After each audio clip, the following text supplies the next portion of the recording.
52장 이제 마지막입니다. 에레미야 52장 우리가 한 주에 한 장씩 했으니까 이제 1년 된 거예요. 52주니까. 근데 중간에 몇 장을 같이 했어. 그러다 보니까 거의 1년을 했는데 1년 동안 여러분 에레미야 하면서 느낀 것이 뭐예요? 에레미야 그럼 딱 생각나는 게 뭘까? 이걸 좀 알아야 돼. 에레미야에서 하나님이 에레미야를 통해서 이스라엘 백성들에게 이야기했던 그 역사 속에서 있었던 이야기는 오늘 우리에게 하는 얘기예요. 그러면 우리에게 하는 얘기가 뭘까? 우리는 반드시 기억을 해야 돼요. 이게 뭘까요? 네? 휴부. 휴부는 뭐라? 돌아오라. 여러분이 지금 어디에 있든지 하나님은 돌아오라. 이건 이미 2000년 전에 있었던 2500년 전에 있었던 이야기 성경 아닙니까? 지금 우리하고 무슨 상관이 있습니까? 나는 지금 돌아왔잖아요. 난 주 앞에서 지금 예배를 드리고 있지 않습니까? 근데 더 이상 뭘 어떻게 돌아오라는 겁니까? 라고 혹시 생각하시는 분 있어요? 여러분 그렇지 않습니다. 우리의 삶은 끊임없이 휴부예요. 이걸 다른 말로 뭐라 그럴까요? 이걸 다른 말로 신약적인 용어로 얘기하면 뭐다? 회개다. 회개다. 그래서 우리의 회개는 날마다 이루어지는 거예요. 물론 한 번 회개함으로 말미암아 영원한 구원을 받았지만 우리의 성화가 이뤄가기 위해서는 날마다 회개가 있어야 돼요. 날마다뿐만이겠어요? 1분 1초에도 회개를 해야죠. 여기서 나오는 것 때문에 우리는 회개를 해야 되고요. 또 여기에서 나오는 것 때문에 회개를 할 수밖에 없는 것이 왜요? 우리가 이 세상에서 내놓을 수 있는 것은 다 죄예요. 아무것도 우리가 내놓을 수 있는 것이 없어요. 내가 선교사인데도 죄예요. 내가 목사인데도요 죄예요. 내가 성경을 읽고 그대로 했는데도 죄예요. 여러분 우리가 행한 것은 다 죄예요. 이게 어렵죠? 그런데 우리 안에 계신 예수로 말미암아 나는 이렇게 하려고 그랬는데 이렇게 할 수밖에 없었던 그런 것들이 세상에 표출될 때 그것은 의라 그래요. 디카이오스네. 그것이 하나님이 우리에게 의를 전가시켜 주었기 때문에 우리가 의가 되는 거예요. 여러분 잘 생각하셔야 돼요. 이제 에레미야 이제 52장 마지막에서 끝나는 거예요. 이 죄의 문제와 의의 문제를 반드시 기억하셔야 돼요. 이 땅의 모든 존재들은 로마서 3장에 나온 것처럼 의인은 없나니 하나도 없도다. 우리 모두는 다 의인이 하나도 없어요. 그런데 우리가 의인이 될 수 있는 유일한 조건은 뭘까? 우리 안에 그리스도 예수가 이미 성전을 만들어 하나님을 예배하는 자로 우리는 불러 임마누엘 하셨기 때문에 우리에게 죄가 의가 되는 거예요. 그럼에도 불구하고 이 역사를 살아가는 우리에게 있어서의 행위는 다 죄예요. 그럼에도 불구하고 하나님의 입장에 봤을 때 그걸 의라 그래요. 그래서 여러분 이 죄를 다른 말로 이야기하면 우리가 뭐라고 얘기합니까? 선과 악이라 그러잖아요. 선악과. 이게 선악과예요. 인간이 내놓을 수 있는 모든 것은 선악과예요. 인간은 어떻든 좋은 것을 선택하게 돼 있어요. 나쁜 거 선택하지 않아요.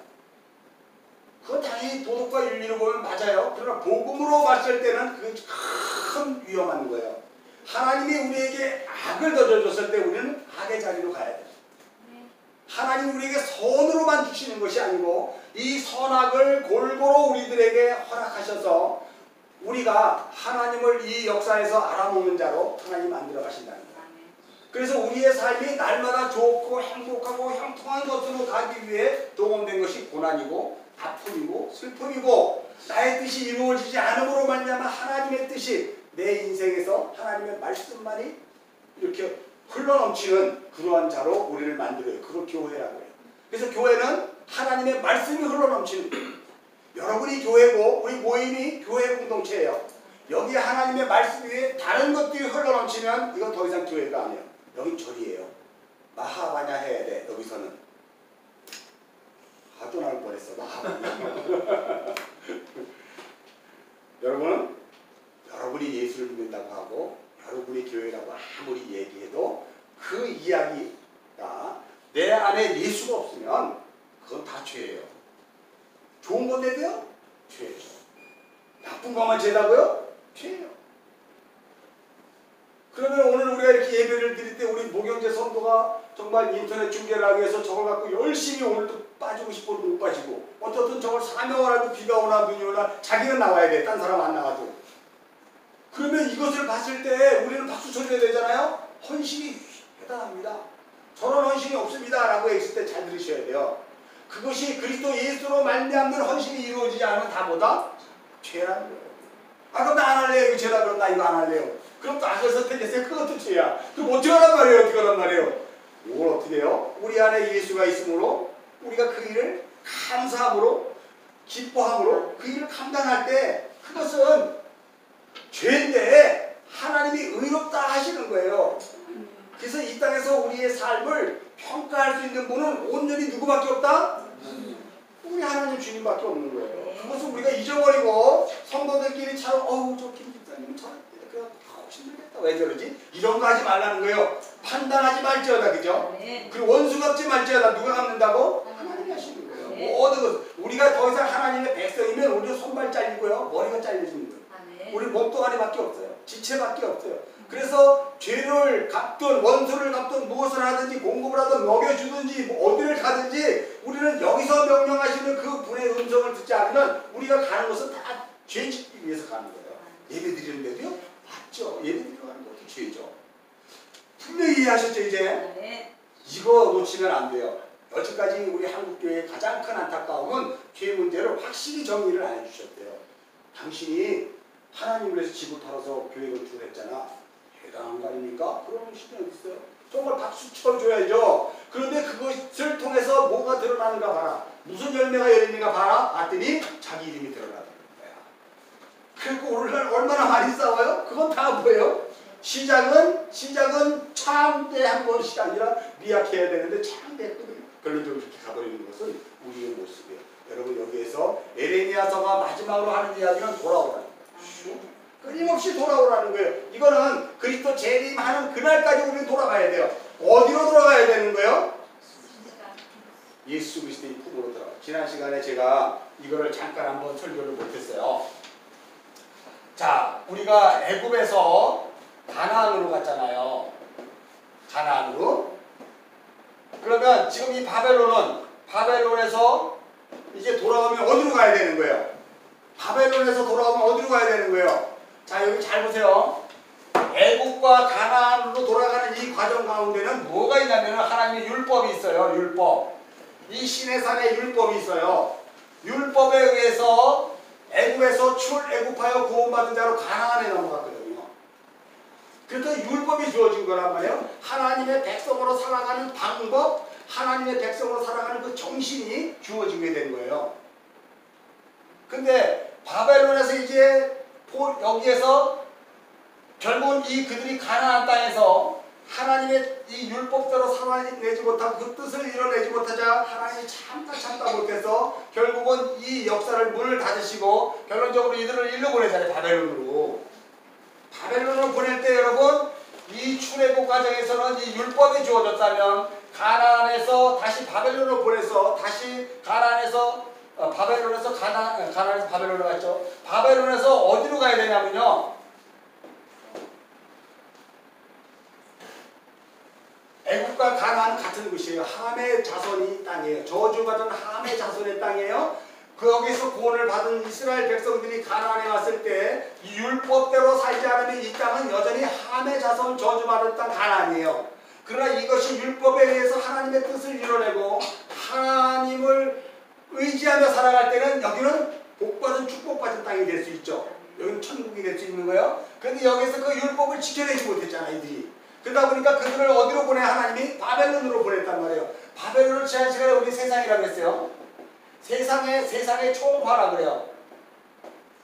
이 세상의 총화인 바벨론으로 보내서 하나님이 이제 다시 어디로 보낸다고요? 이게 바로 뭐냐면 예수 그리스도의 십자가예요. 예수의 십자가. 예수 그리스도의 십자가. 예수가 완성한 복음. 자, 잘 보세요. 이스라엘 백성들은 애굽에서 가나안에서 바벨론 이런 육적인 땅을 통해서 그들이 갔는데 마침 마지막 이제 완성을 상징할 그 당시에 바벨론에서 이제 다시 가나안으로 가잖아. 만일 바벨론에서 역사 속에는 다시 바벨론 가나안 땅으로 가요. 포로 70년이 차면 가나안 땅으로 가요. 그러나 여기서 결국은 뭐 했어? 또 죄졌어. 말라기 선지자로 보면 야 이거 성경 문 닫아 이제 안 되겠다 이거 도저히 안 되겠다. 여기서 여기를 보낼 때와 동일한 말라기 선지자의 이야기를 들을 수가 있어요. 그러다 결론적으로 그리스도 예수가 오죠, 이 땅에.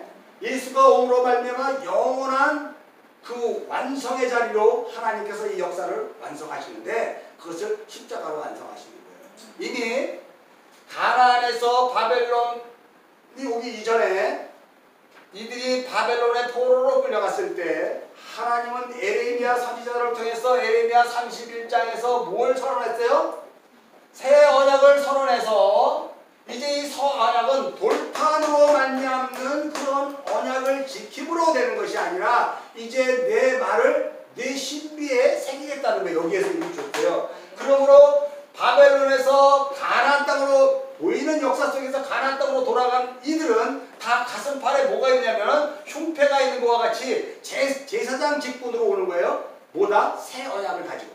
이 언약, 새 언약으로 들어가 있는 거예요. 그래서 그들이 역사적인 그림에서는 바벨론으로 가지만 이것을 실제적인 그 구속사의 핵심으로 보면 그리스도 예수의 품으로 돌아오는 거예요.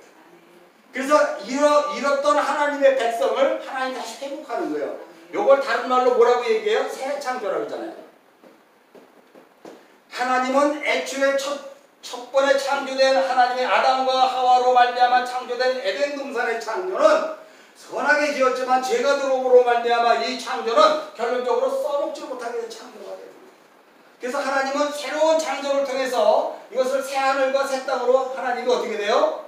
옮기게 되죠. 내 백성을 그리로 옮기게 되죠. 이게 바로 예수 그리스도의 품이에요. 요한계시록 우리 21장으로 한번 가봅시다.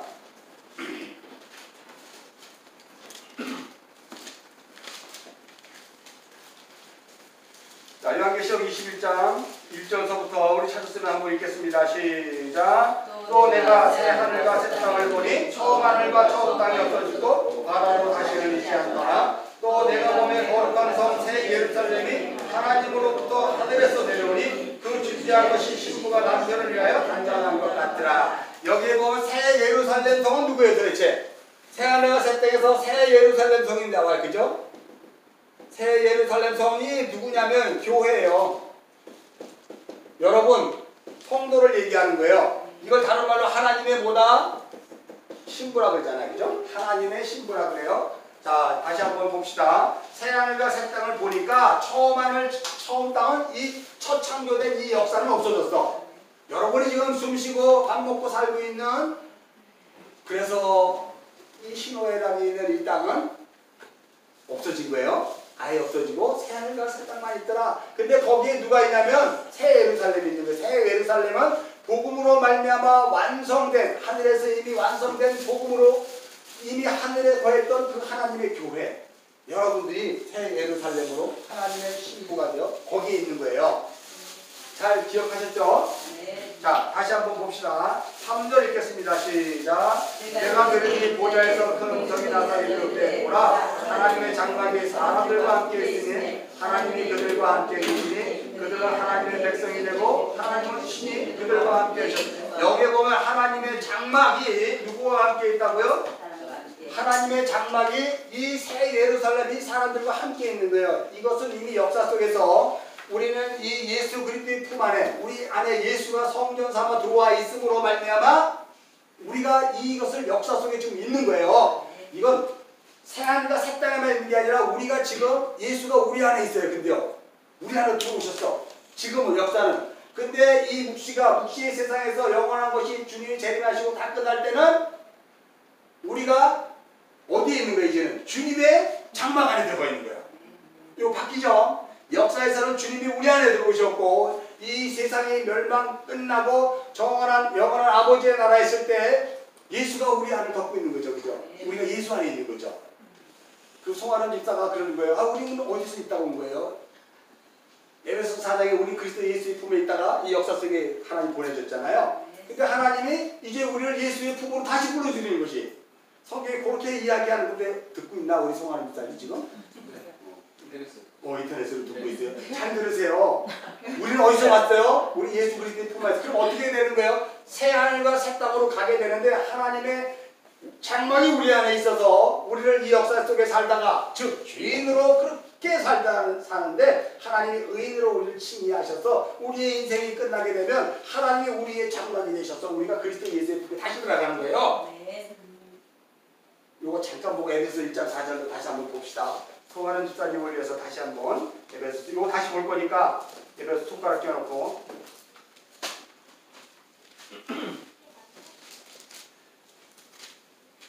자, 에베소 1장 4절을 찾았으면 읽겠습니다. 시작. 곧 창세전에 그리스도 안에서 우리를 택하사 우리로 사랑 안에서 그 앞에 거룩하고 흐뭇게 하시려고 이렇게 있죠. 자, 5절까지 읽을까요? 그 기쁘신 뜻대로 우리를 예정하사 예수 그리스도로 말미암아 자기의 아들들이 되게 하셨대요. 그죠?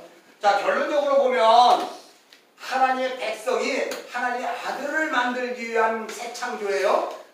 아들들, 그리스도 예수가 우리의 맏아들 되신 이 하나님의 맏아들로 이 땅에 오셔서 우리를 예수의 허리에 품어서 십자가로 품어서 우리를 하나님의 아들들 자녀 삼으신 건데, 그죠? 창세 전에는 우리는 어디에 있었다고요? 4절 다시 한번 보세요. 시작. 그리스도 안에서. 그리스도 안에서 우리를 택해서 야 너는 지금 2012년에 나가고 너는 1980년대에 나가고 우리 언제 오셨어요 이 땅에? 하나님 보내갖고 언제 오셨어요 이 땅에? 하나님 보내셔갖고 제가 구원 아니 출생한 날 구원 그렇게 얘기하면 잘못하면 이상한 소리 하죠. 육적 출생 연도가 언제 왔냐는 거죠. 수의 나이니까 이제 저는 더 이상 안 물을게요. 수의 나이. 그렇게 우리 모두는 각자 이 역사 속에서 출생 나이를 가지고 태어나요. 우리는 어머니 뱃속에 나온 것 같은데 실상 어머니 뱃속을 빌어서 우리는 어디에 먼저 있었냐면 그리스도 예수의 품에 있어서 어머니 뱃속에 나왔던 이야기는 어머니라는 우리의 정말 산과 같은 그 어머니의 원래 어머니의 속성은 죄예요. 그래서 다윗이 내가 모태에서 죄 중에 아주 그냥 죄덩어리로 있었고 태어났다고 이야기하잖아요. 그죠? 시편 51편에서.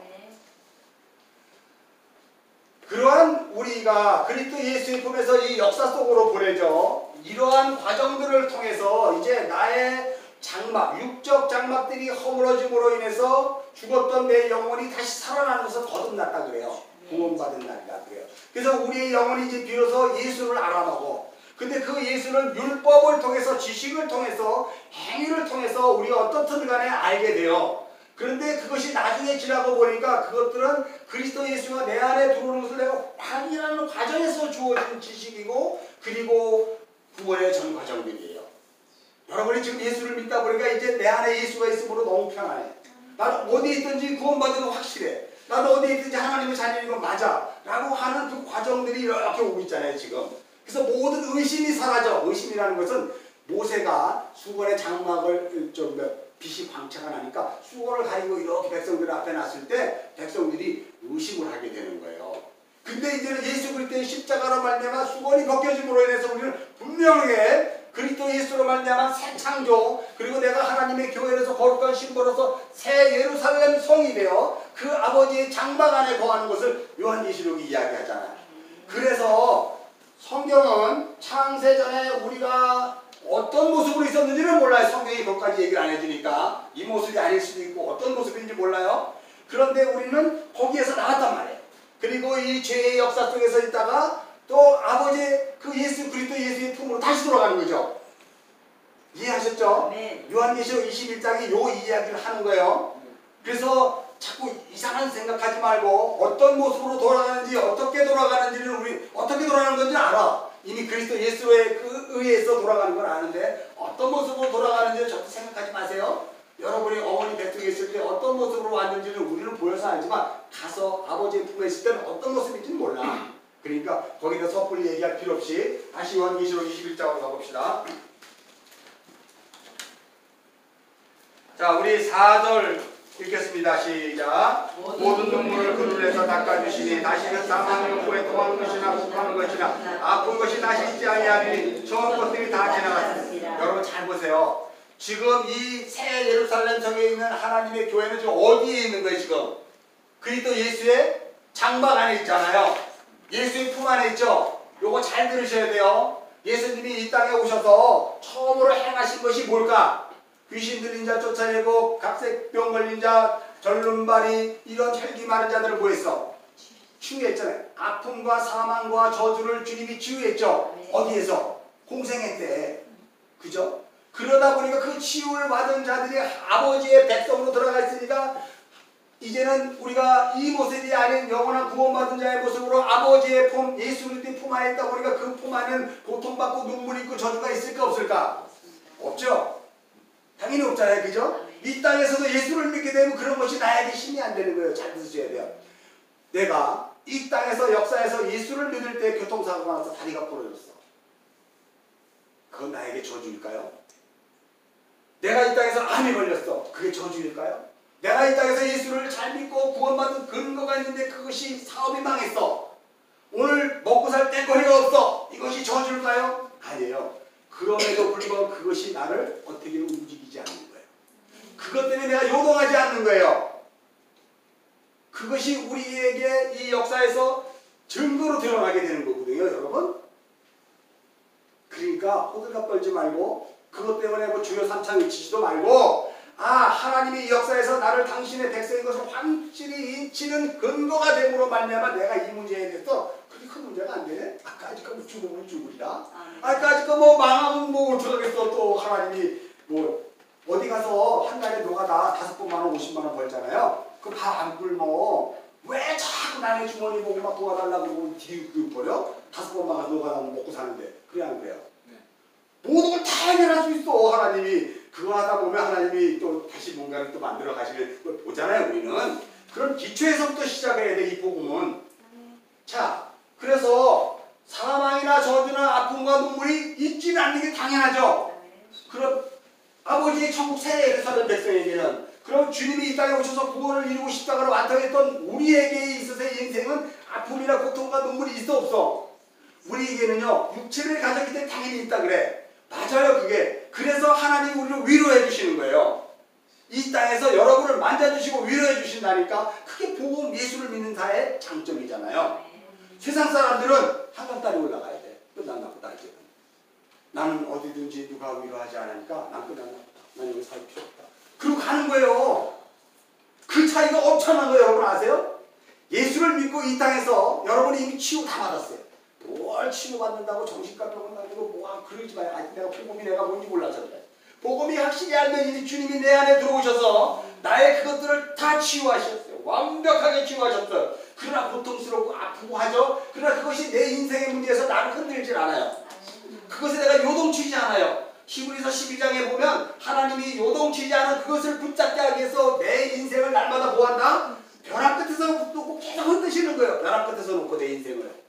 그럼에도 불구하고 나는 거기에 담대한 믿음을 가질 수 있었던 것은 뭐야? 이미 예수가 내 안에 계시기 때문에. 요동치지 않는 그 주님을 내 우편에 모시며 내가 결코 흔들리지 아니합니다. 시편 기자의 말씀처럼 우리도 그 역사를 이 삶을 살아나가야 되는 거예요. 요한계시록에서만 이 일이 있는 게 아니에요 여러분. 저는 너무나 안타까운 게 예수 그리스도가 가져온 이 복음이 우리 안에서 교회됨으로 하나님의 신부로 이 역사를 살아갈 때 빨리 죽어서 아버지의 품에 가고 싶대. 왜 그래요? 그랬더니 여기 너무 고통스러워. 거기 갔으면 좋겠어요. 여러분 미안하지만 여기서 그것이 해결이 안 되고 자신의 이성과 자기의 어떤 그것이 그 예수를 통제해버리고 그것으로 평가를 하면 거기 못 가요. 그래서 구원받은 자가 많지 않아요. 다 구원받았다고 얘기하는데 많지 않아요. 그래서 이 세상에서 나에게 파도처럼 밀려오는 세상의 모든 환난과 고난과 아픔이 그래서 사도 바울이 그것을 선한 싸움이라고 그러거든요. 그 선한 싸움을 싸우다 보니까 그것이 나에게는 하나도 문제가 안 되더라는 거예요. 나에게 가장 큰 문제는 오늘 주님이 나에게 말씀하시는가 오늘 주님이 내 손을 거절하는가가 가장 큰 나의 그 두렵고 떨림이지. 그것으로 구원을 이뤄가야 되는 거예요. 교회에 앉아있다고 뭐 안전하다고요? 그런 거 없어요. 그런 거 없어요. 정말 복음이 뭔지를 확실히 이해를 하셔야 돼요.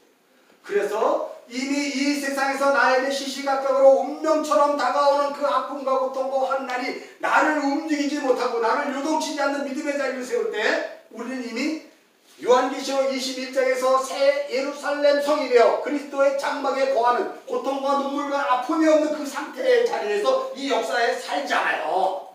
그것을 하나님이 영광이다 그래요. 네가 내 영광을 위해 살았구나라고 이야기해요. 영광의 가장 중요한 핵심은 예수님의 십자가란 말이에요. 예수님이 십자가 달려 죽은 거예요. 세상 사람이 봤을 때는 아픔이고 고난이고 창피고 수치야. 그러나 우리가 봤을 때 그게 영광의 고난이라는 거죠. 영광의 고난. 말이 빨라질 때 그럴 때 막 울려. 천천히 해야 돼. 영광의 고난 이렇게 돼요. 여러분 영광의 본질을 잘 이해하셔야 돼요.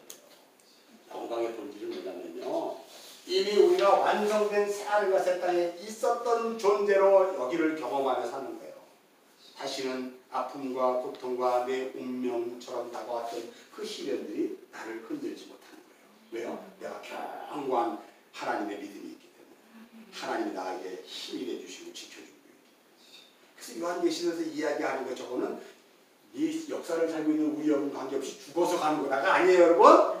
그러니까 절대 아프고 힘들다고 해서 빨리 죽어 아버지 들어갈래. 왜요? 죽도 없고 눈물도 없대요. 천만의 말씀. 여기서 그것을 경험해야 돼요. 그것이 어떻게 치유가 되고 어떻게 아픔이 승화되어 그리스도만 자랑하는 자로 가는가를 이 역사에서 우리가 경험하지 못하면 거기 못 가요. 미안하지만 그리스도의 복음이 짝퉁이 아니거든요. 예수가 이미 십자가에서 완성한 그 복음은 완벽해요. 더도 말도 덜도 말고 어떻게 첨가돼야 할 게 없어요. 그것을 우리가 믿음으로 우리 안에 있다면 뭐가 부족해요? 뭐가 우리를 흔들어요? 뭐가 우리를 의심케 하냐는 거예요. 그 놀라운 복음이 여러분의 요한계시록. 자, 5절 읽겠습니다. 시작. 보좌에 앉으신 이가 이르시되 보라 내가 만물을 새롭게 하라 하시고 또 이르시되 이 말은 신실하고 참되니 기록하라 하시고 6절 또 내게 말씀하시되 이것도다 나는 알파요 오메가요 처음과 마지막이라 생명수 생수를 목마른 자에게 값없이 주리니 7절 이기는 자는 이것을 상속으로 받으리라 나는 그의 하나님이 되고 그는 내 아들이 되리라. 이 7절이 굉장히 중요하죠. 이기는 자들은 상속으로 받으리라. 그러니 우리가 이 역사에서 예수를 믿는 자로 살아갈 때는 반드시 뭐가 있다? 싸움이 있다는 거예요. 그래서 이기는 자만 받는 거예요. 근데 이기는 자는 죽어서 상속으로 받는 게 아니라 이미 이 역사에서 그걸 받는 거예요. 이해하셨죠? 그래서 이기는 자만 받는 거예요. 이기는 자만 받는 거예요. 여러분이 선한 싸움 중에서 이기는 자만 받는 거예요. 그 이김은 여러분의 행위와 여러분의 생각과 여러분의 잘남으로 이기는 것이 아니고 여러분은 죽고 그리스도 예수가 만들어낸 그 결과물로 이기는 거예요. 네? 여러분의 행위와 여러분의 것으로 이기면 그게 다 뭐다? 선하게 되고 아무리 좋아도 그건 죄가 되는 거예요. 이해하셨죠? 복음을 분명히 이해하셨으면 좋겠습니다. 자, 그래서 에레미야 52장으로 다시 넘어갑시다. 이제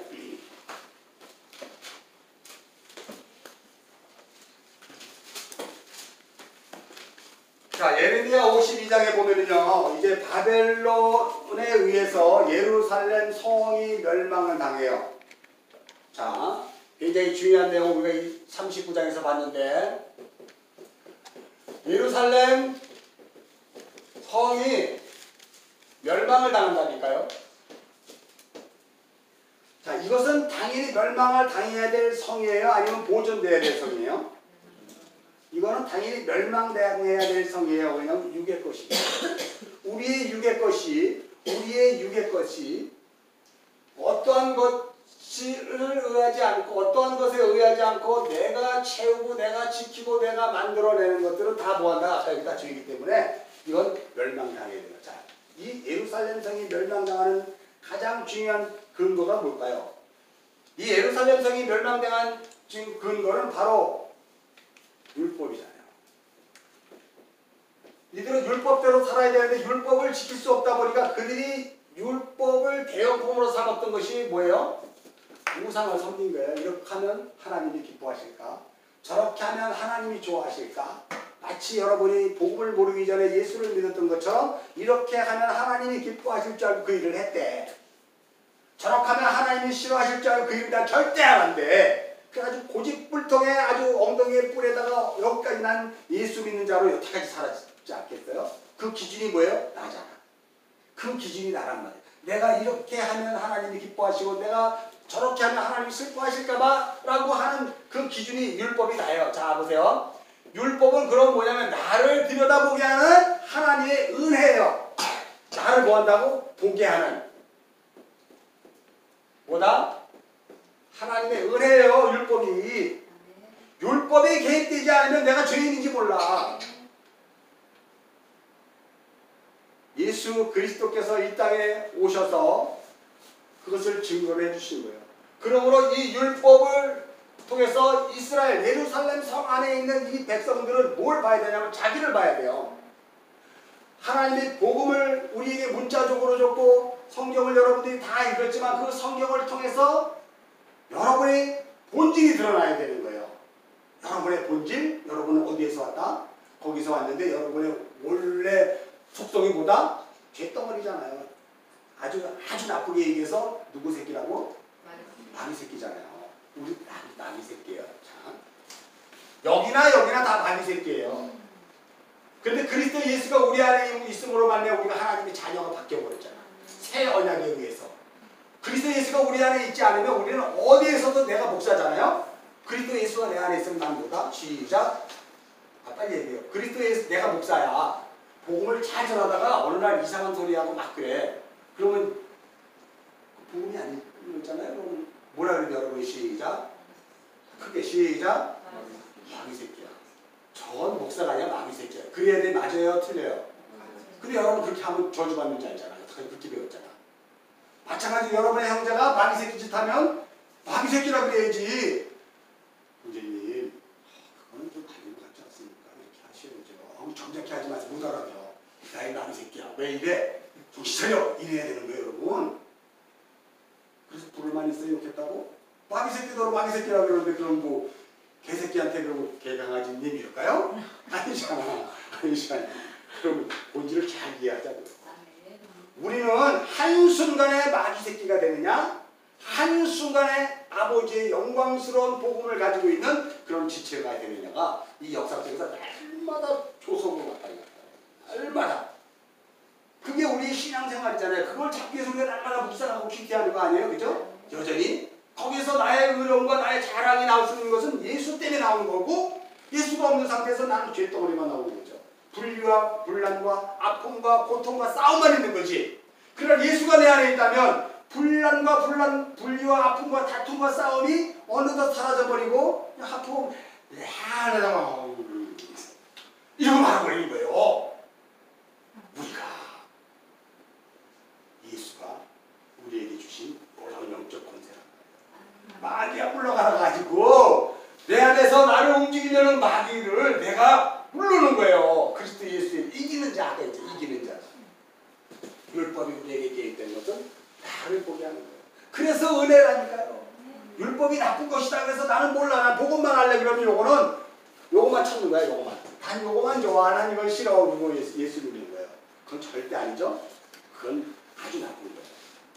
그러한 신앙은 있을 수 없고요. 그걸 성경에서는 나라는 거. 이거는 아주 굉장히 그 마귀의 본성이에요. 그러니까 여러분 잘 생각해보세요. 예수를 믿는데 나에게 유익이 되는 것을 선택하고 그렇지 않은 걸 버리는 것을 악이라는 것을. 그럼 어떻게 해야 되는 거예요?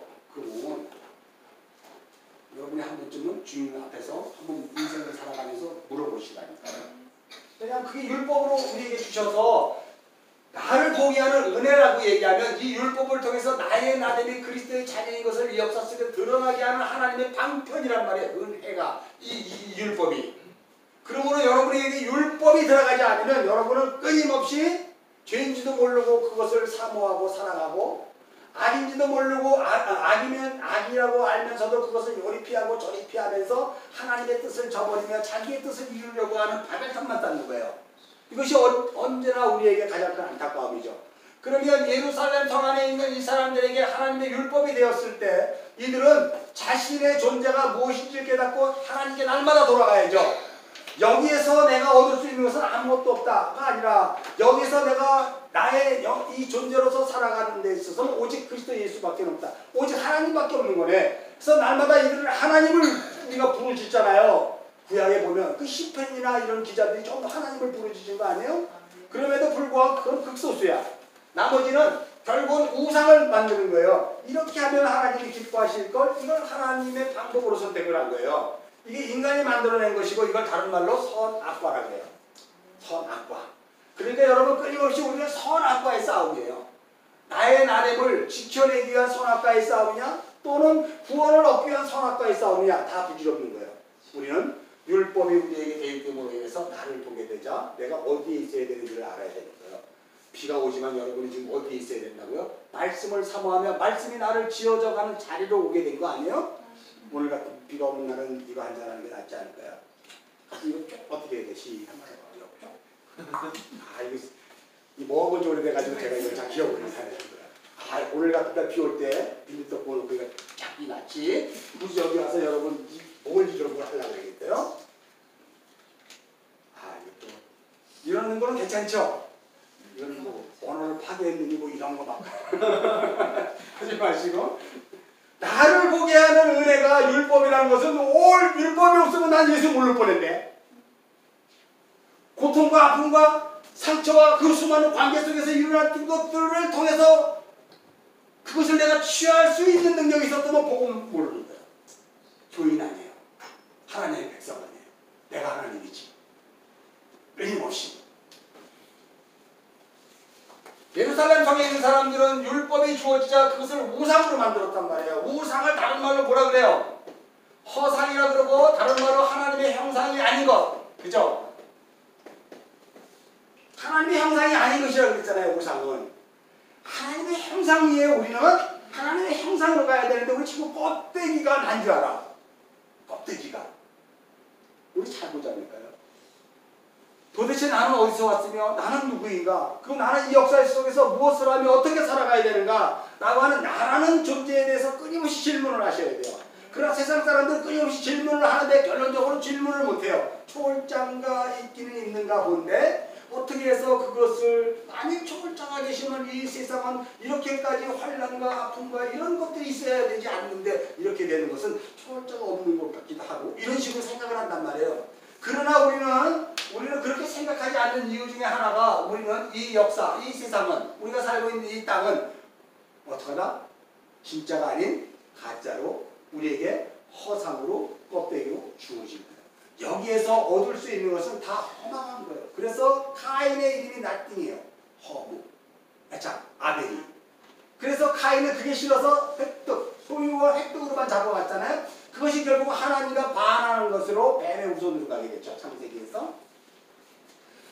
그러므로 우리는 이 역사 속에서 우리가 예수를 믿는 자로 살아갈 때 가장 중요한 것이 바로 우상 숭배에 대한 문제를 본질적으로 이해해야 되는데 우상과 우상이 아닌 것을 구분할 수 있는 것은 내가 율법이 대입되어 내가 정말 참 하나님을 알아가는 자로 이 역사를 살아가고 있는가. 그렇지 않으면 하나님을 알아가는 것이 아니라 나의 행위와 나의 자랑거리로 말미암아 하나님의 기쁨이 되는 것이 신앙인 것으로 생각을 하고 가는 것을 한 번쯤은 생각해 보셔야 돼요.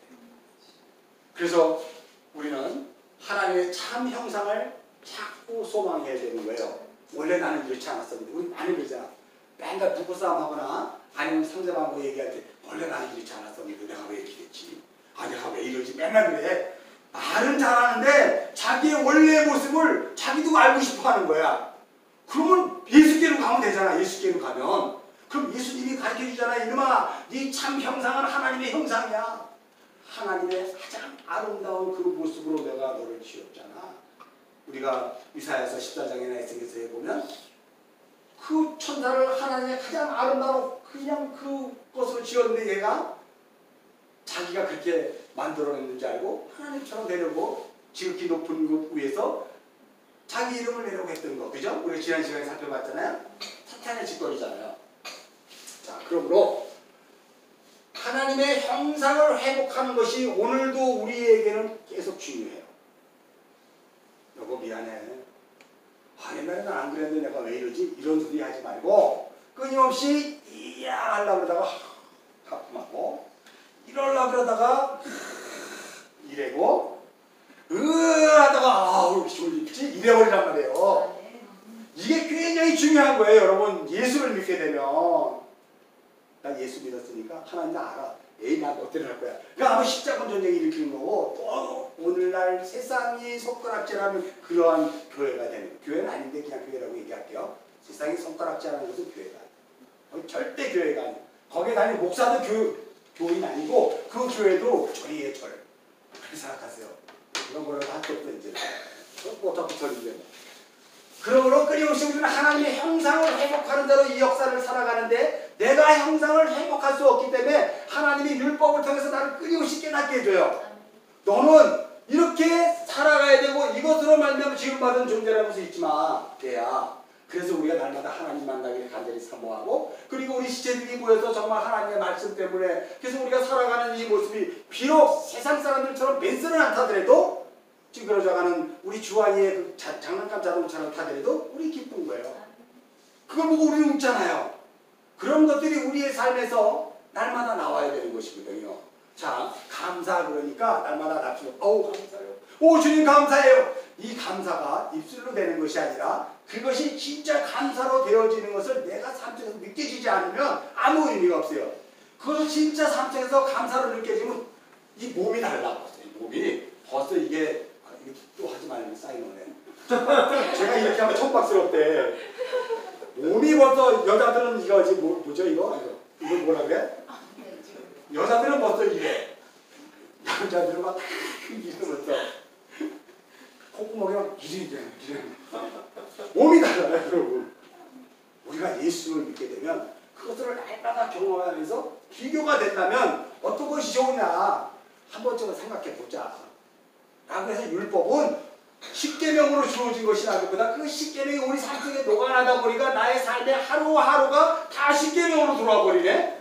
그렇게 해서 하나님을 내가 기뻐하고 하나님 위에 다른 것을 내가 섬기지 않고 내가 우상을 만들지 않고 내가 효도하고 내가 안식하고 내가 뭐 살인하고 이런 거 안 하는 것들이 내 삶에서 주체가 돼버리잖아요.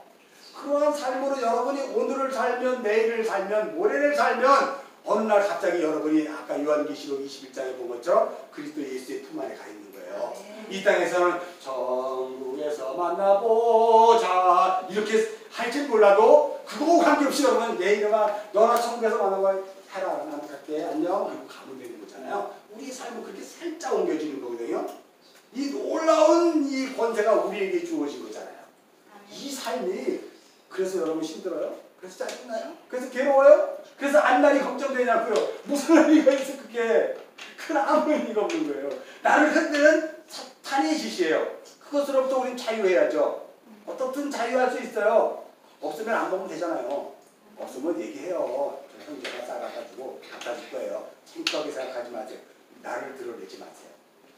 그러면 꼭 밥 사주는 사람들 있잖아요. 우리 그죠? 밥 잘 사는 사람 좋지 있어. 아 어디 가면 꼭 밥을 잘 사. 그게 굉장히 중요한 거예요. 신앙의 가장 기초는요 밥 사는 거예요. 밥 사는데 신발도 오래 매지 마세요. 그건 신앙인의 모습이 아니에요. 그렇다고 해서 은행 대출 받아서 밥 사지 말고 있는 거 갖고 사요. 있는 거 갖고 무슨 이렇게 얘기하니까 막 대출 받아서 막 살라 그래. 대출 받아가지고 교회에다가 헌납해. 교회 짓는다고. 그러면 또 박수 쳐줘. 저의 신앙을 복 받으라. 못 받긴 뭘 받아. 저거 받으면 큰일 나지. 그런 짓 하지 마세요. 근데 그건 안 되는 거예요. 하나님은 상식에서 벗어난 하나님은 아니고요. 상식에서 벗어난 것을 우리를 잡아 끄시는 하나님이 아니고 마귀가 그렇다는 것이죠. 율법은 그런 것들을 못하게끔 우리를 항상 저울 위에 앉혀놔요. 매네매네 대결 대우르스한가 뭐 갑자기 생각이 안 나요. 하나님이 우리를 날마다 그 저울 위에 올리는데 그 저울의 역할이 율법이에요. 우리는 그 하나님의 저울대에 날마다 올라와 있는 것을 다른 말로 무게를 재는데 율법으로 재는 거예요 우리는. 그런데 미달하잖아. 미달하는데 미달할 때마다 거기에서 필요한 것들을 예수님이 살짝 올라서 짠 됐지? 합격. 너는 오바됐다 하고 예수님이 잡고 빼. 그리고 합격을 만들어내는 거예요. 이 역사에서. 근데 예수님이 얼마나 바빠. 성령님이 예수 안에 계신 영이시래요. 예수님 안에 계신 영. 그래서 성령님이 바쁘면 예수님도 바쁜 거죠. 그분은 지금 중보기도 하고 있는데 아버지 목표를 보자요. 하나님은 더 바빠. 그것을 이루어야 되니까. 삼위의 하나님이 열심히 여러분의 인생을 만들어가기 위해서 한 장이 모자라면 하나님이 살짝 올라가서 합격시켜주고 한 장이 넘치면 긁어서 두드려 패서 빼내고 한다 그러니까 너무 좋죠. 여러분 이제 다 맞아봤으니까 아직까 뭐 이제 내가 있잖아 내 집 있잖아 괜찮아요 그죠? 어떤 하나님 그렇게 일하시는 거예요. 하나님이 자 하나님의 형상들. 그러면 그래서 이들이 사실 우리를 깨우치게 하는 우리를 늘 이들을 통해서 우리가 어떻게 가야 되는지를 구약 성경은 그래서 이걸 뭘로 줬냐면요. 거울로 준 거예요. 거울.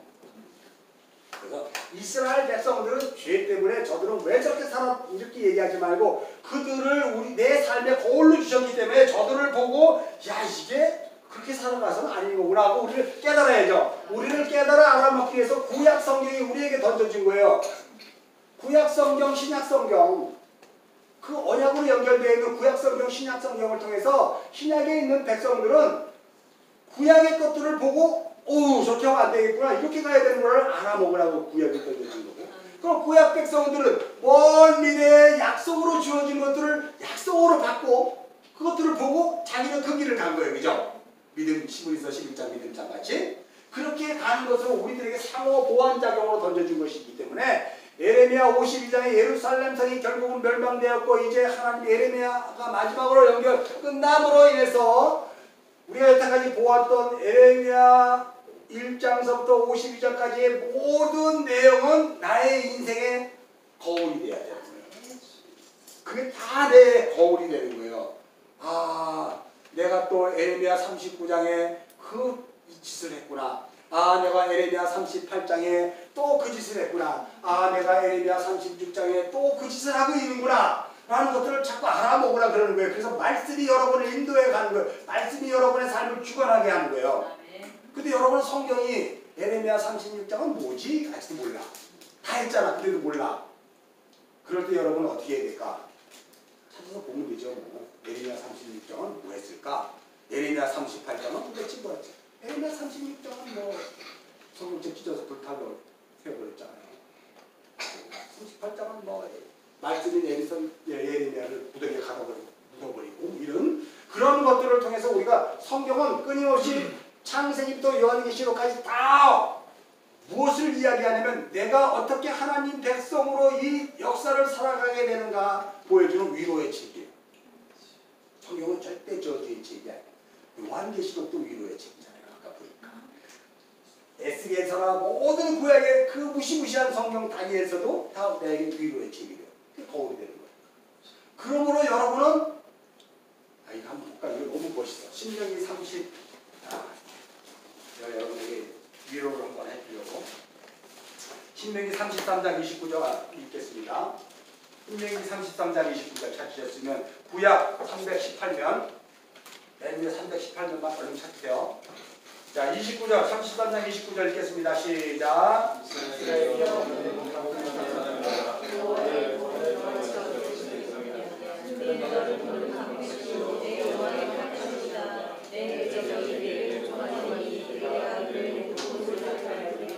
여러분 이거 멋있지 않아요? 여기에 이스라엘이 여러분이 얘기하는 거 아시죠? 여기에 이스라엘이 여러분이에요. 여러분과 같이 하나님의 복을 받을 자가 어디 있어요 도대체? 너같이 행복한 놈이 어디냐는 거예요. 이게 복음이 우리에게 이런 자리로 인도하기 위해서 율법이 던져진 거란 말이에요. 이스라엘 백성들에게. 그래서 오늘 여러분이 이제 우리가 또 하나 봐야 될 것이 예레미야 52장을 살짝 보세요. 예레미야 52장에는요 시드기야 왕이 나와요. 그리고 또 하나는 여호야긴 왕이 나와요. 두 왕이 나오죠.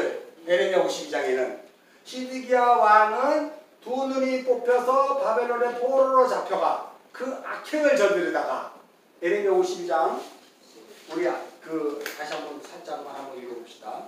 예레미야 52장 우리 시드기야 왕이 이야기했는데 2절 한번 3절 읽겠습니다. 시작. 그가 여호와님의 모든 행위를 본받아 여호와 보시기에 악을 행하니라. 여호와께서 예루살렘과 유다와 진노하시며 그들 앞에서 쫓아내시기까지 이르렀으니라. 시드기야가 바벨론 왕을 배웠다. 여기에 보면은요 여호와김의 모든 행위를 본받아 여호와 보시기에 악을 행했대. 누가? 시드기야 왕이. 그럼 이거 굉장히 중요한 내용을 여러분 잘 보세요. 시드기야 왕 여호야김이라고 있잖아요. 여호야김. 여호야김 왕 요 사이에 누가 있냐면요. 여호야김이 있어요. 여기 포르. 그 요 앞에 누가 있냐면 여호아하스가 있어요. 여호아하스. 그리고 여기는 이제 요시아의 아들이죠. 요시아. 성군 요시아의 왕. 이렇게 있단 말이에요. 3개월 만에 애굽에서 또 끌려가고 대신 형이 됐고 여기는 여호야김의 아들이에요. 여호야김 왕. 3개월 만에 바벨론에서 이제 붙잡혀갖고 대신 그 삼촌이 시디기야가 왕이 됐잖아요. 그런데 이 시디기야는 여호야김으로부터 왕으로서 어떻게 통치를 해야 되는가를 배운 거예요. 응? 왜냐면 조카한테 그건 배울 수 없는데 부지불식간에 자기도 왕이 됐거든. 시드기야가. 그러니 여호야김이 11년 동안 통치를 했고요. 얘도 11년 동안 통치하고 여기 3개월이란 말이에요. 그 11년 동안 통치한 걸 그대로 보고 배웠죠. 그대로 답습했잖아요. 근데 중요한 것이 이스라엘의 왕은 가장 중요한 것이 뭐냐면 이미 신명기에서 왕이 되면 이렇게 하라고 하나님이 율법으로 주셨어요. 율법으로 주셨단 말이에요. 근데 이 시드기야 왕은 그 하나님의 율법을 보고 아 내가 왕으로서 이제 이렇게 통치를 하고 이렇게 다스려야 되는 걸 해야 되는데 그것을 안 하고 선배가 한 걸 그대로 따라 보고 배우는 거야. 이게 우리 신앙도 있어요. 혹시 자녀분들이 신앙의 모습을 그대로 배우고 있지 않을까요? 혹시 부모님의 모습의 신앙을 그대로 보고 예수를 믿지 않았을까요? 이런 부분들이 우리를 굉장히 위험하게 만드는 거예요. 신앙이. 시드기야 왕은 여호야김의 신앙을 그대로 보고 배웠어요. 우리 신명기 잠깐 한번 봅시다. 신명기 17장.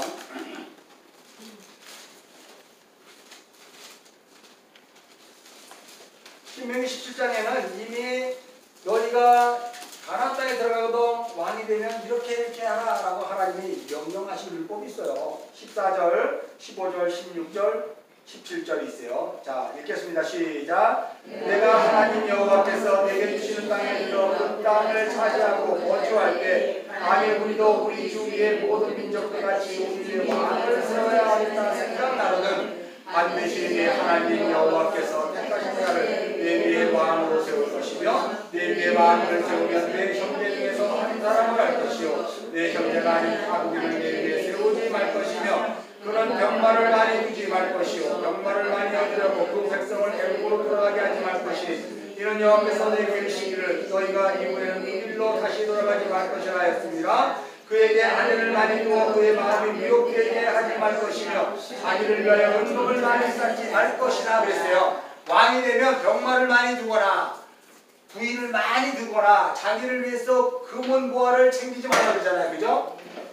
그러면 뭐라 그래요? 18절 19절 읽겠습니다. 시작. 그가 왕위에 오르던 이 율법서의 등사본을 네 사람 제사장 앞에서 책에 기록하여 평생에 자기 옆에 두고 읽어 그런 하나님 여호와 경외하기를 배우며 이 율법의 모든 말과 이들을 직접 행할 것이라. 20절. 그러하면 그의 마음이 그의 형제에게 교만하지 아니하고 이 명령에서 떠나 좌우나 우로나 치우치지 아니하니 이스라엘 중에서 그와 그의 자손이 왕위에 있는 날이 장구하리라.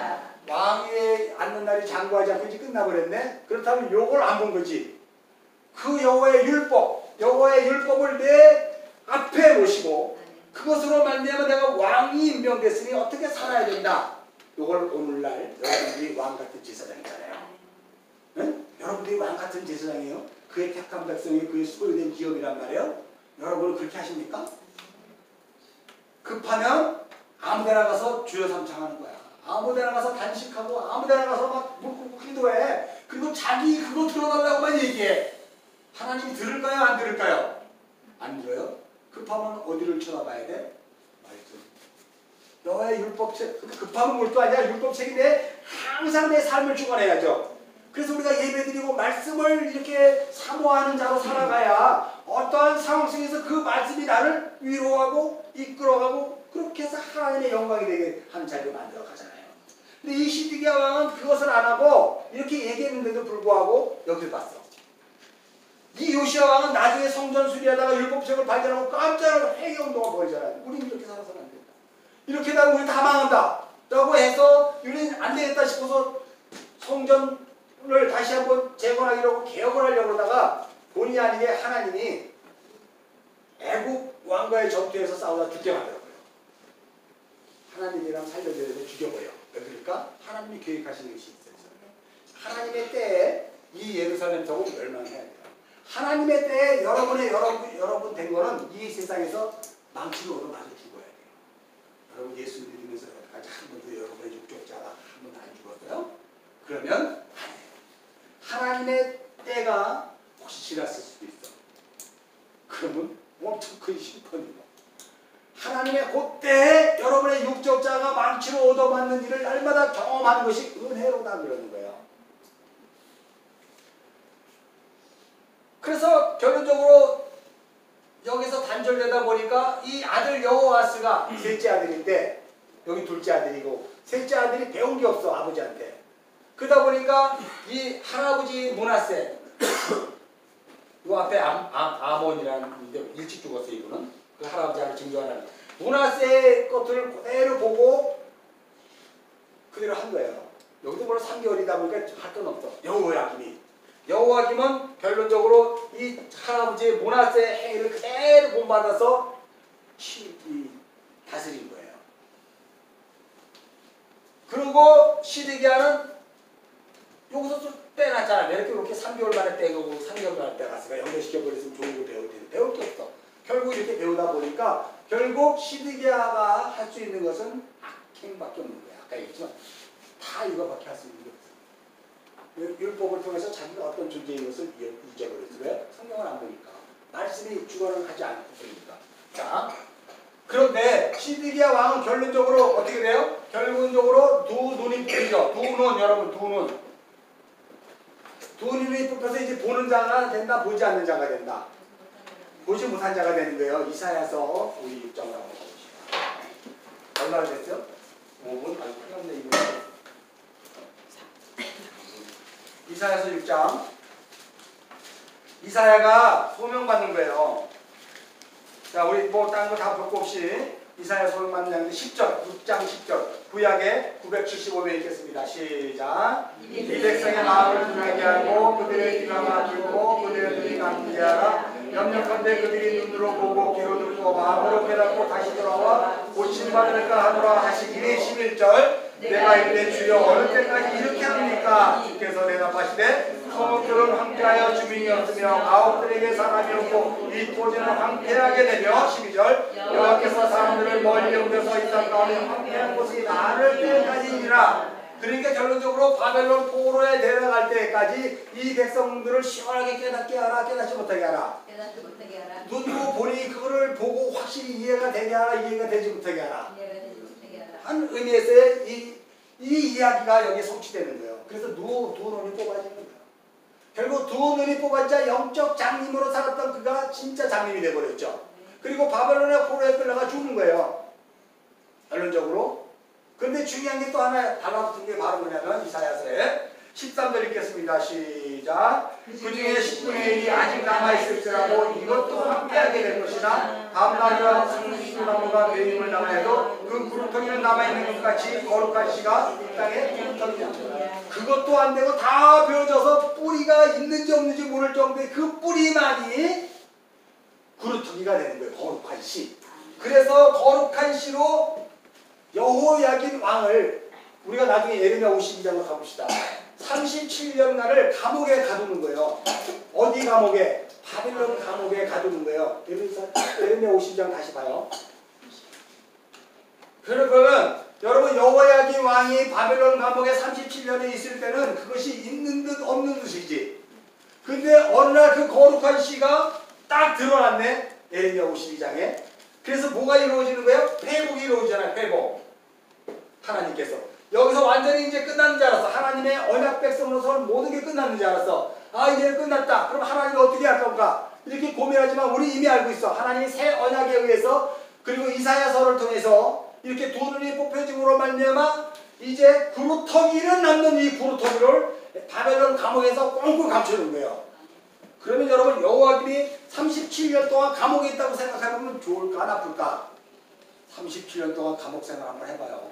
소망이 다 끊어지는 거예요. 인생이라는 것이 이럴 수 없는 거다. 내가 이러려고 태어났나? 볼 생각이 다 들 거예요.